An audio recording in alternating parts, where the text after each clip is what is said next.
America అధ్యక్షుడు Donald Trump మరోసారి తనదైన శైలిలో సంచలన నిర్ణయం తీసుకున్నారు. వైట్ హౌస్ వేదికగా ఆయన తీసుకున్న ఒకే ఒక్క నిర్ణయం ఇప్పుడు ప్రపంచ దేశాలను ఉలిక్కిపడేలా చేస్తోంది. క్యూబాను టార్గెట్ చేస్తూ ట్రంప్ ఏకంగా జాతీయ అత్యవసర పరిస్థితి ప్రకటించడం గమనార్హం. క్యూబా ప్రభుత్వం అనుసరిస్తున్న విధానాలు అమెరికా జాతీయ భద్రతకు, విదేశాంగ విధానానికి పెన్నుముప్పుగా పరిణమించాయని ట్రంప్ కుండబద్దలు కొట్టారు. కేవలం ప్రకటనతోనే ఆగకుండా ఆ దేశ ఆర్థిక మూలాలను దెబ్బతీసేలా కీలక ఉత్తర్వులపై సంతకం చేశారు. క్యూబాకు చమురు విక్రయించే ఏ దేశంపైనైనా సరే భారీగా టారిఫ్లు విధిస్తామని ట్రంప్ హెచ్చరించారు. ఈ కఠిన నిబంధనలు అర్ధరాత్రి నుంచే అమల్లోకి రానున్నాయి. దీంతో క్యూబాతో వాణిజ్య సంబంధాలు కలిగిన దేశాల్లో ఇప్పుడు తీవ్ర ఆందోళన మొదలైంది.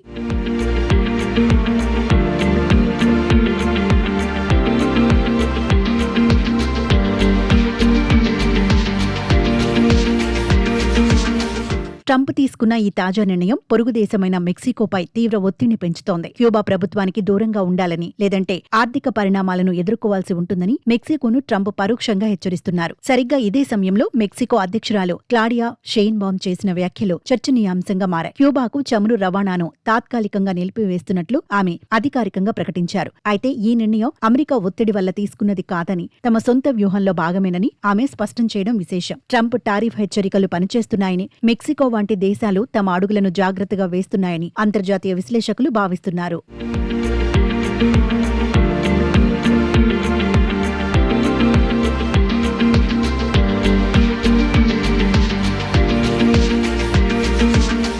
మరోవైపు అమెరికా కెనడాల మధ్య సంబంధాలు మరింత దెబ్బతిన్నాయి. కెనడాపై ట్రంప్ మరోసారి టారిఫ్ల బెదిరింపులకు పాల్పడ్డారు. అమెరికాలోకి దిగుమతయ్యే కెనడాకు చెందిన విమానాలపై 50% టారిఫ్లు విధిస్తానని హెచ్చరించారు. జార్జియా కేంద్రంగా పనిచేస్తున్న అమెరికాకు చెందిన గల్ఫ్ స్ట్రీమ్ ఏరోస్పేస్ జెట్లకు సర్టిఫై చేసేందుకు కెనడా నిరాకరించిందని ట్రంప్ ట్రూత్ సోషల్లో పేర్కొన్నారు. దీన్ని వెంటనే సరిదిద్దుకోకపోతే టారిఫ్లు విధిస్తానని హెచ్చరించారు. వీటిపై కెనడా ఇంకా స్పందించలేదు. కాగా ఇటీవలి చైనాతో ట్రేడ్ డీల్పై ముందుకెళ్తే ఆ దేశ దిగుమతులపై 100% సుంకాలు విధిస్తానని ట్రంప్ హెచ్చరించారు. ఈ క్రమంలో మరోసారి హెచ్చరికలు చేయడం గమనార్హం.